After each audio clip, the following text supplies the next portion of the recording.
Bismillahirrahmanirrahim. Assalamualaikum warahmatullahi wabarakatuh.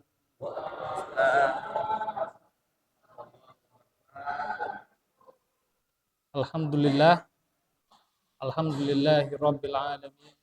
Wa bihi nasta'inu ala umuri dunya waddin wa ala alihi wa sahbihi ajma'in amma ba'du. Ikhwan fillah rahimakumullah, jamaah Masjid Al-Ikhlas Taman Pesona yang dimuliakan oleh Allah Subhanahu wa taala. Alhamdulillah pada kesempatan malam hari ini kita bisa berjumpa kembali, kita bisa bertemu kembali, kita bisa bermuwajahah. Ini adalah atas izin Allah Subhanahu wa taala dan karunia yang luar biasa besarnya bagi kita semua.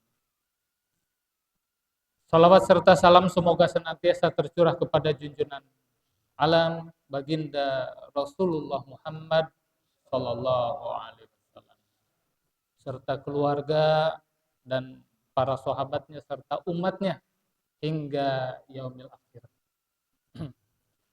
Jamaah yang dirahmati oleh Allah Subhanahu wa taala, seperti tadi kata Pak Haji Dedi, dikatakan bahwa tak terasa sudah Jumat lagi. Itulah tandanya kita ini betah di dunia. Kalau tidak betah biasanya suka agak lama kan, terasa lama. Sejam juga terasa lama gitu. Nah, kalau betah tandanya sehari itu atau bahkan seminggu itu terasa singkat sekali ya Pak Haji ya. Tahu-tahu udah Jumat lagi. Tapi apapun itu, semoga pada kesempatan malam hari ini kita semua dalam keadaan sehat walafiat. Keluarga kita dalam keadaan sehat. Insya Allah sehat-sehat semua bapak-bapak ya. Keluarga di rumah. Alhamdulillah. Gitu kan. Oh iya Pak Imam besar. Imam Taman Pesona. Sedang keluar kota ya. Nah, iya. Baik, ada urusan keluarga.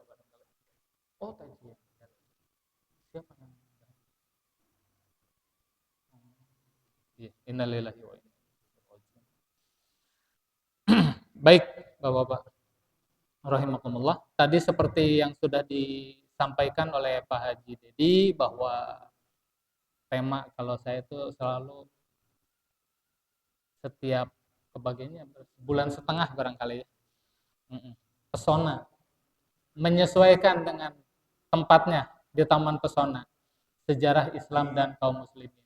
Nah, di dalam perjalanan sejarah Islam serta kaum muslimin itu tentunya ada beberapa hal di antaranya yang ingin kami angkat pada kesempatan malam hari ini adalah tentang masyarakat Islam. Seperti apa sih gambaran masyarakat Islam ini? Walaupun barangkali dalam waktu yang singkat ini tidak bisa mencerminkan atau menggambarkan secara utuh seperti apa masyarakat Islam itu, tapi minimal ada beberapa poin yang perlu menjadi istilahnya garis besar atau menjadi perhatian bagi kita, bahwa yang pertama gitu kan, Allah Subhanahu wa taala menciptakan manusia itu ada laki-laki, ada perempuan berpasang-pasang. Dan tentunya sudah sangat kita pahami atau bahkan sering kita dengar. Ada pernyataan yang mengatakan bahwa manusia itu makhluk sosial. Artinya apa? Dia itu membutuhkan kepada yang lain. Nah, kalau kita tarik ke belakang, ketika Nabi Adam alaihissalam Allah ciptakan, maka ketika beliau alaihissalam berada di surganya Allah, beliau merasa ada yang kurang, sehingga memohon kepada Allah supaya diciptakan teman untuk menemani beliau alaihi salam. Maka Allah menciptakan dari tulang rusuk Adam Siti Hawa. Gitu kan. Nah, itulah cikal bakal kemudian dari Nabi Adam dengan Siti Hawa kemudian beranak pinak, kemudian menjadi bersuku-suku, berbangsa-bangsa, gitu kan, berlainan warna kulit dan lain sebagainya. Tetapi yang satu yang penting adalah yang perlu kita perhatikan bahwa tentunya ketika di dalam interaksi antara satu dengan yang lainnya, khususnya antara laki-laki dan perempuan, maka yang dititik beratkan atau yang ditekankan adalah hendaknya, gitu kan, baik antara laki-laki dan perempuan ataupun misalnya laki-laki dengan laki-laki, perempuan dan perempuan di dalam sebuah masyarakat itu harus terjalin sebuah kerjasama. Makanya Allah Subhanahu wa taala itu di dalam salah satu suratnya berfirman wa ta'awwanu 'alal birri wat taqwa. Jadi saling tolong-menolonglah kalian di dalam kebaikan dan takwa. Dan Allah melarang saling tolong-menolong di dalam kejahatan dan kemaksiatan. Jadi saling tolong-menolonglah kalian di dalam diri kebaikan wa taqwa. Nah, yang di garis besar adalah takwanya itu. Maka ketika Rasulullah Muhammad SAW beliau hijrah dengan para sahabat dari Makkah ke Madinah, kemudian membangun sebuah komunitas masyarakat di kota Madinah, maka yang paling utama yang beliau tekankan itu adalah pilar kehidupan bermasyarakat itu adalah ketakwaan. Dan takwa ini sangat sangat penting, bahkan setiap Jumat. Makanya tadi Pak Haji Dedi mengatakan sudah tidak terasa sudah Jumat lagi. Setiap hari Jumat pada saat pelaksanaan sholat Jumat, setiap khatib wajib dan merupakan rukun untuk mengingatkan perihal takwa. Jadi takwa ini menjadi pilar utama di dalam kehidupan bermasyarakat. Ketakwaan individu mutlak harus ada di dalam kehidupan bermasyarakat. Dari ketakwaan individu ini, maka diharapkan akan melahirkan ketakwaan komunal, ketakwaan yang bersifat atau ketakwaan yang menjadi ciri khas sebuah masyarakat. Maka ketika ketakwaan itu menjadi ciri khas atau menjadi sesuatu yang ada di dalam sebuah masyarakat, maka nanti akan ada kontrol terhadap perilaku-perilaku setiap individu yang ada di dalam sebuah komunitas masyarakat.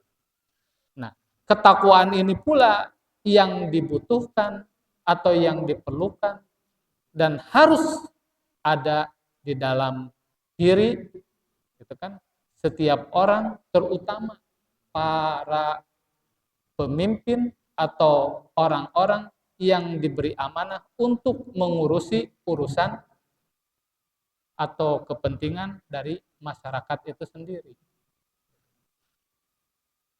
Kalau tidak ada ketakwaan, maka gitu, yang terjadi adalah sebagaimana firman Allah Subhanahu wa taala, walau anna ahlal qura amanu wa taqaw la fatahna alaihim barakatun minas sama'i wal ard walakin kadzabu fa akhadnahum bima kanu yaksibun. Jadi Allah menegaskan bahwa sekiranya ahlul qura, semua penduduk negeri itu beriman dan bertakwa, maka aku akan limpahkan kepada mereka barakatim minas sama'i wal ard, keberkahan dari langit maupun dari bumi. Akan tetapi yang terjadi kata Allah, gitu kan, kalian justru mendustakan ayat-ayat kami.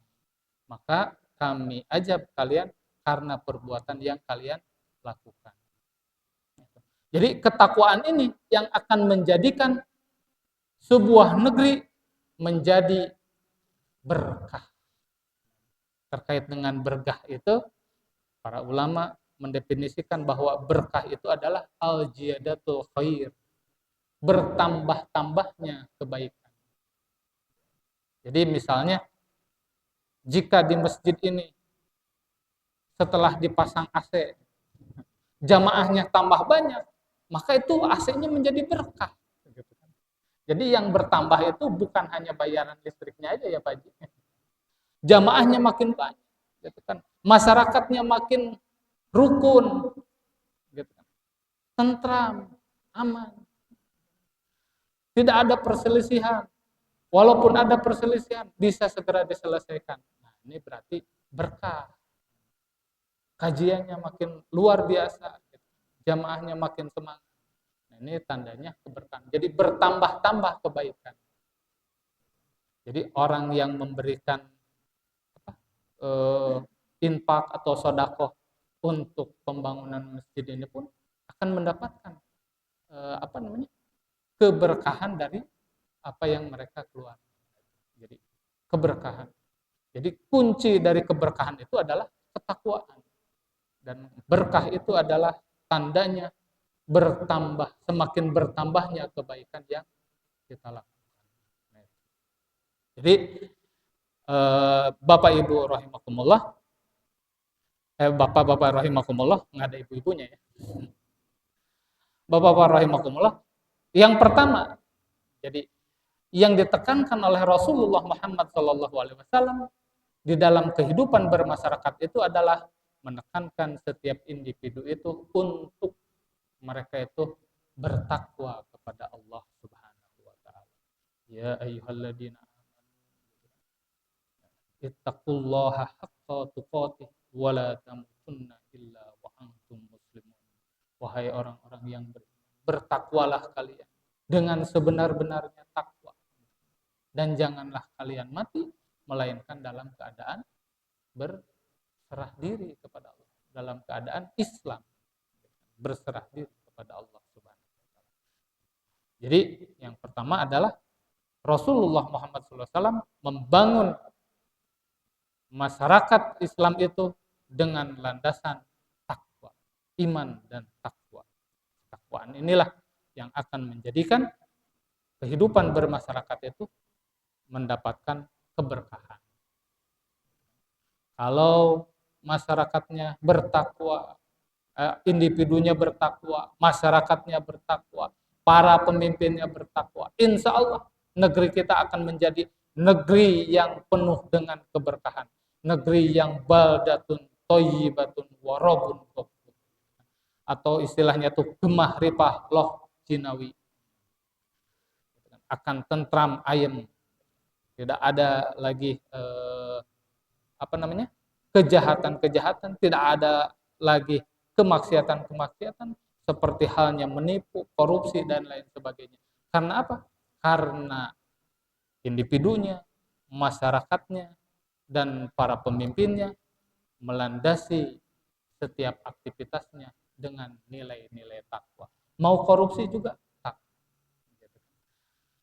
Karena dia meyakini gitu kan, dengan takwa itu ada perasaan muraqabah, gitu. Senantiasa merasa diawasi oleh Allah Subhanahu wa taala. Jadi memiliki kesadaran idroksilah billah, memiliki hubungan dengan Allah Subhanahu wa taala di dalam seluruh aspek kehidupannya. Jadi ketika akan melakukan A, B, C, D, dia ingat bahwa apakah ini dibolehkan oleh Allah atau tidak, apakah ini halal atau haram. Nah, itu yang akan melandasi setiap aktivitas. Dan yang kedua, landasan yang membangun sebuah komunitas masyarakat Islam itu adalah standarnya adalah halal dan haram. Jadi halal dan haram ini menjadi standar di dalam setiap aktivitasnya. Di dalam kehidupan ini kita akan senantiasa menemukan dua hal. Maksudnya dua hal ini. Pertama, yang berkaitan dengan benda. Ini air minum, gitu kan? Air minum. Nah, kalau yang terkait dengan benda, maka hukumnya ini halal atau haram. Ini boleh atau tidak, gitu kan? Al aslu fil asya apa? Al ibahah, gitu kan? Jadi hukum asal dari benda itu adalah mubah, gitu kan? Malam yarid dalilut tahrim, kecuali jika ada dalil yang mengharamkannya. Jadi semua benda itu asalnya mubah, kecuali ada dalil yang mengharamkannya. Misalnya sembelihan yang disembelih tidak memakai nama Allah, yang diperuntukkan untuk berhala, gitu kan. Kemudian itu kan benda juga ya sembelihan. Misalnya kemudian daging babi, gitu kan. Udah ada dalilnya itu diharamkan. Harta misalnya, gitu kan. Awalnya mubah, boleh, gitu kan. Tapi kalau misalnya hasil dari transaksi ribawi, maka itu ada dalil yang tidak membolehkan. Itu terkait dengan benda.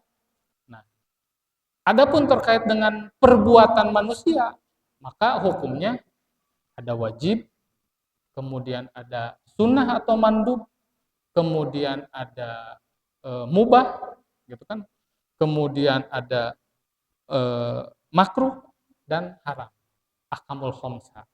Nah, ini yang terkait dengan perbuatan. Kalau benda hukumnya boleh atau tidak boleh, boleh atau haram, halal atau haram. Kalau perbuatan hukumnya ada 5. Nah, bahkan yang mubah pun, maka yang mubah pun harus hati-hati. Misalnya awalnya ini boleh, tapi kemudian akan menimbulkan kepada keharaman, ini perlu juga kehati-hatian untuk kita lebih baik meninggalkannya. Karena yang mubah itu ada kaidah syara yang mengatakan bahwa jadi yang mubah itu akan menimbulkan kepada keharaman, gitu. Ada kaidah syaranya, saya lupa lagi itu tentang kebolehan, kemudian nanti akan menimbulkan keharaman. Nah, ini hati-hati. Contohnya misalnya begini, gitu kan. Dalam sebuah, misalnya kan suka melihat mungkin bapak-bapak ada konser musik misalnya, gitu kan. Ini anak-anak muda, gitu kan. Nah, kemudian di sana bercampur bau laki-laki perempuan, atau misalnya ada yang mempertontonkan aurat. Awalnya musik itu misalnya adalah sesuatu yang dibolehkan, dimubahkan.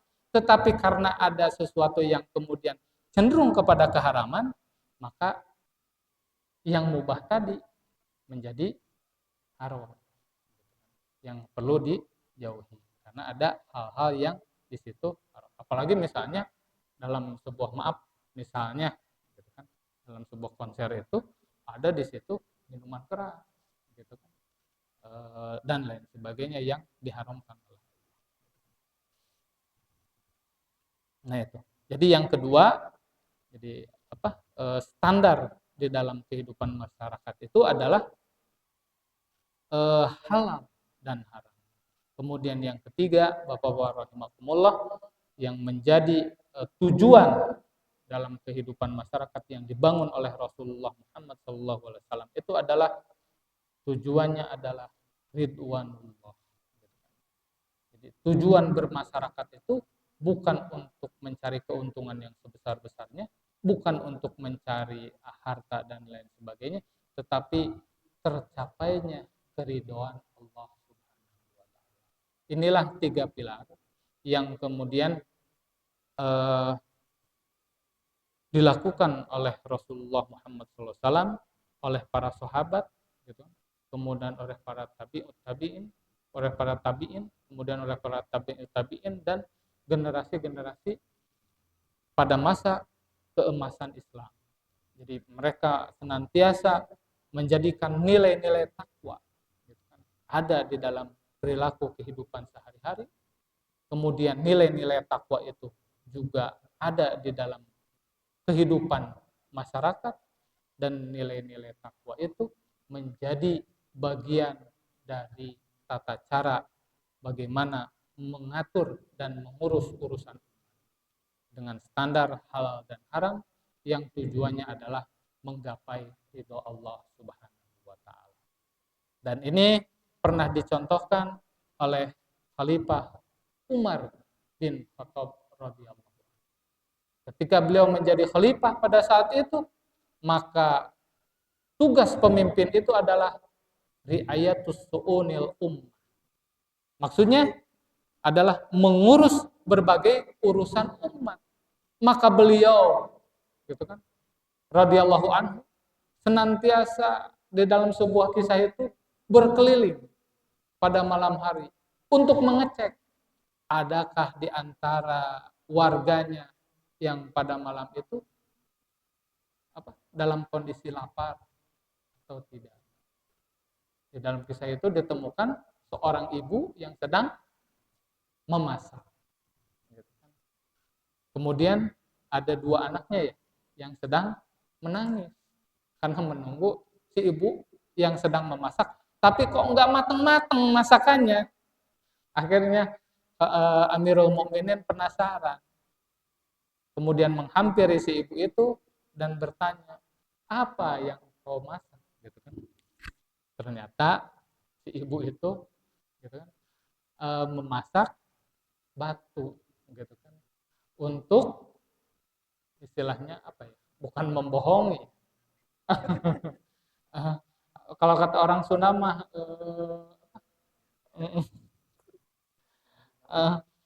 supaya anaknya itu yang tadinya menangis karena kelelahan nunggu ini kok nggak matang-matang, akhirnya tertidur kan. Gitu. Nah, pada saat anaknya tertidur, Amirul Mukminin mendatangi si ibu itu dan ternyata yang dimasaknya itu batu. Dan kemudian beliau merasa terkejut, gitu kan, ternyata betapa buruknya pengaturan urusan umat sehingga masih ada di antara umatku, di antara rakyatku, gitu kan, yang tidak memiliki bahan makanan. Karena pemimpin itu nanti yang akan ditanya atas kepemimpinan. Al-imamun ra'in wa huwa mas'ulun an ra'iyatihi. Jadi seorang imam itu adalah ra'in, pemimpin, gitu kan. Dan dia bertanggung jawab terhadap yang dipimpin. Bayangkan 230 juta penduduk Indonesia. Yang miskin berapa sekarang?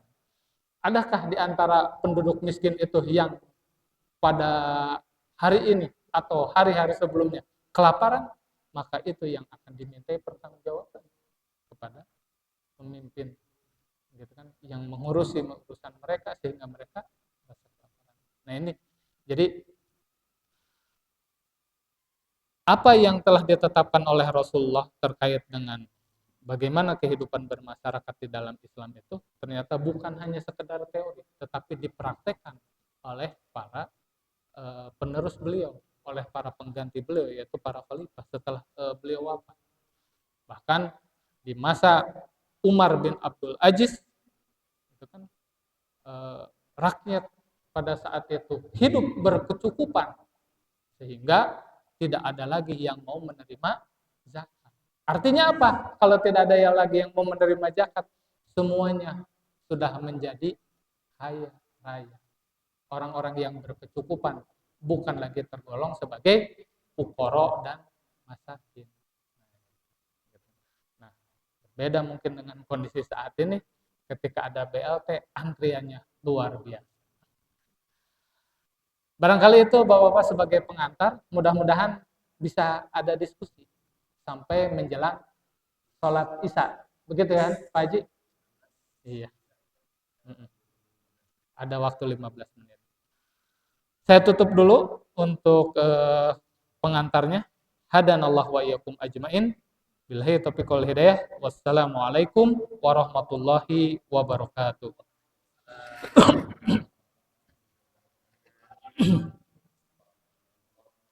Pak ditampi. Pak Haji ditampi, Pak Haji.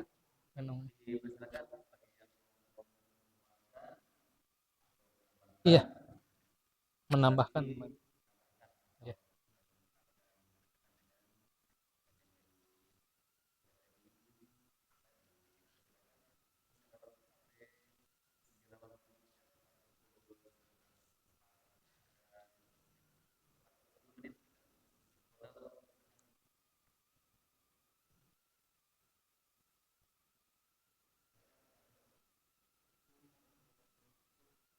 Waalaikumsalam.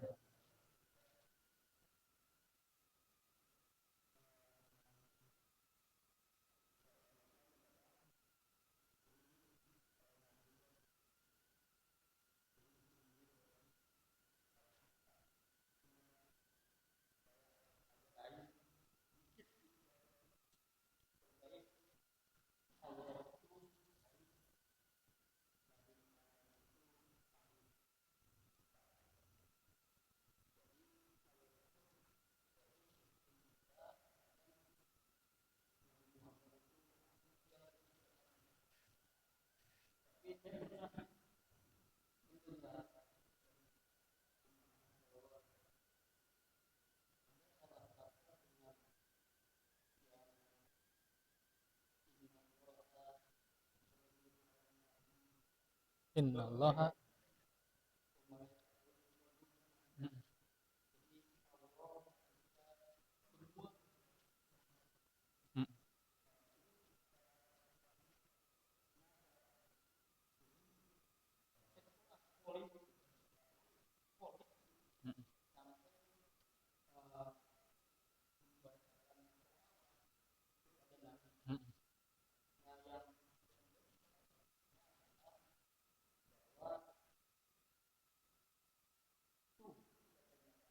Allah aja bersalawat.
Baik, terima kasih Pak.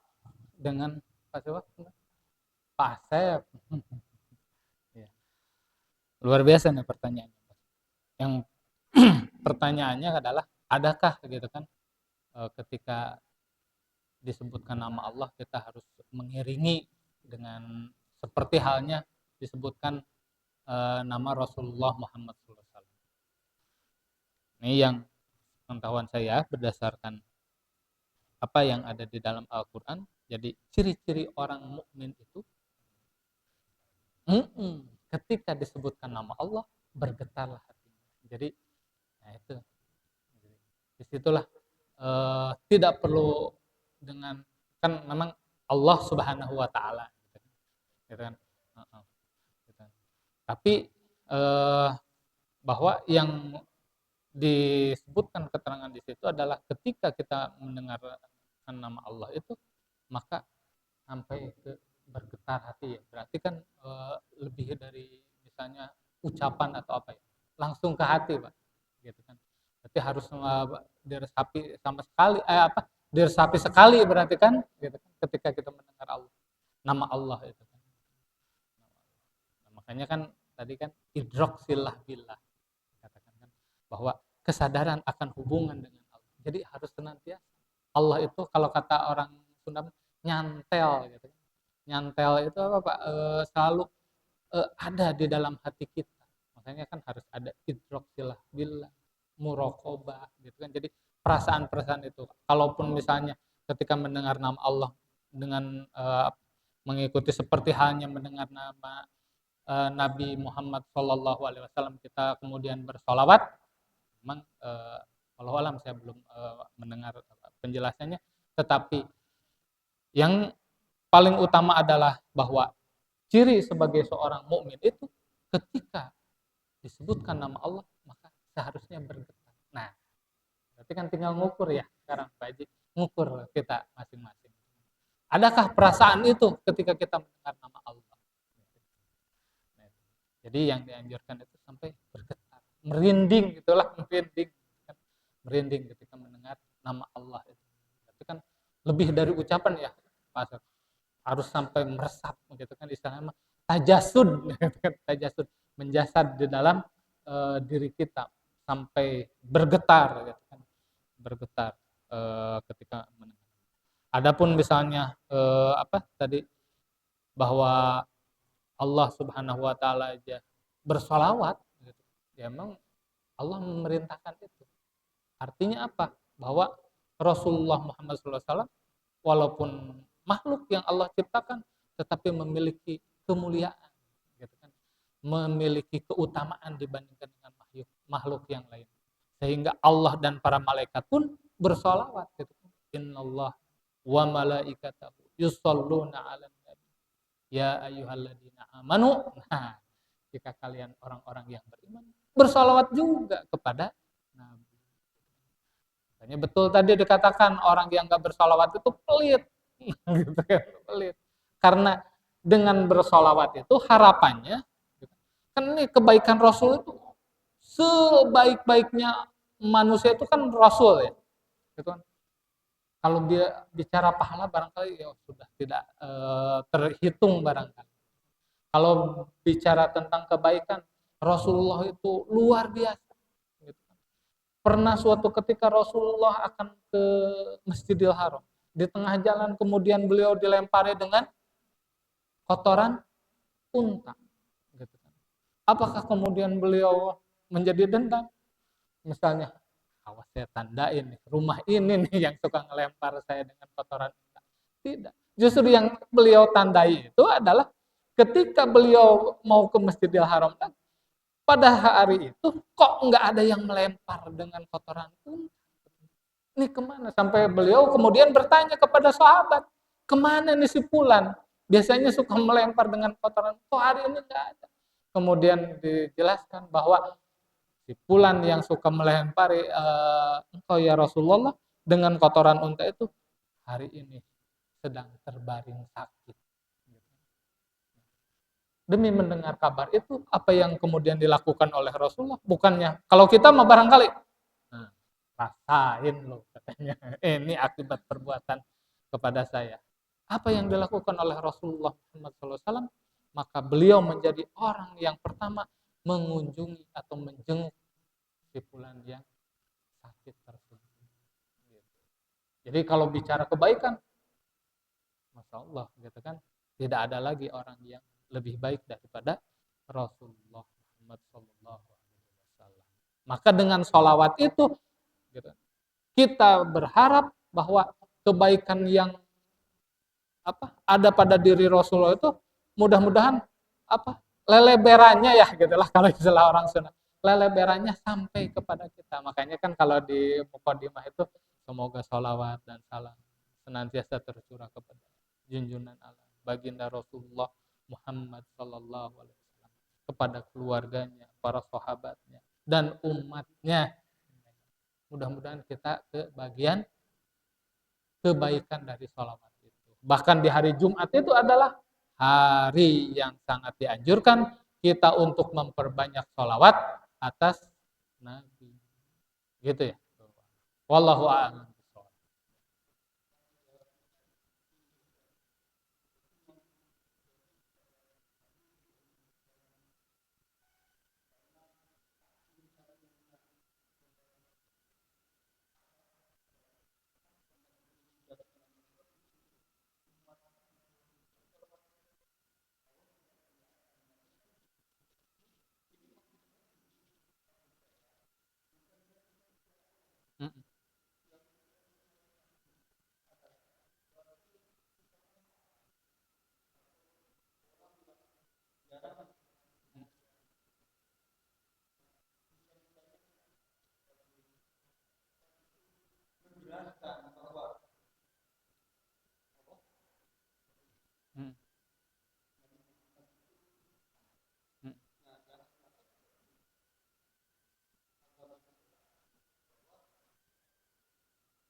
Oh, iya. Oh, iya. Betul.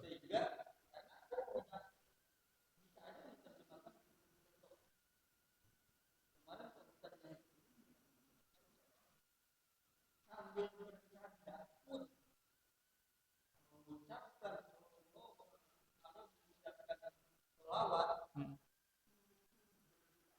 mm,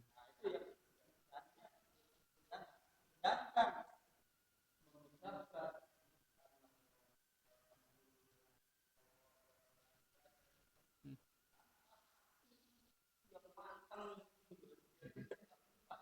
Oh, iya. Mm, mm, mm, mm.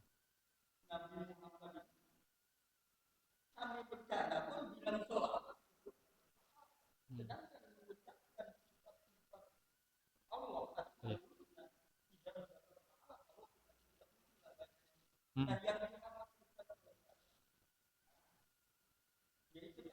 mm, mm.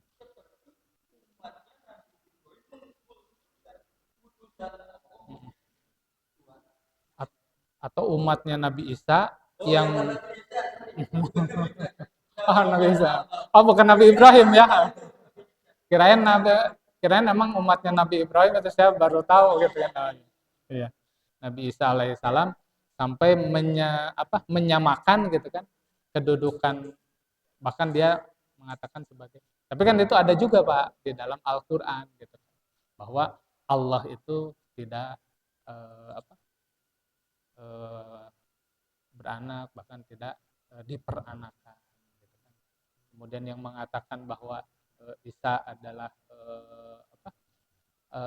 ya Isa bin Maryam itu sebagai apa anak Allah itu adalah sesuatu yang keliru. Kemudian Uzair yang orang Yahudi juga kan sama mengatakan yang seperti itu. Nah, jangan sampai itu, jangan sampai. Tetap bahwa Rasulullah Muhammad SAW adalah penutup para nabi dan memang makhluk yang terbaik yang Allah pilih sebagai penutup para nabi juga, gitu kan. Tetapi kedudukannya tetap sebagai seorang makhluk dan perintah untuk bersolawat kepada beliau itu adalah perintah dari Allah. Artinya Allah yang mengagungkan. Gitu. Jadi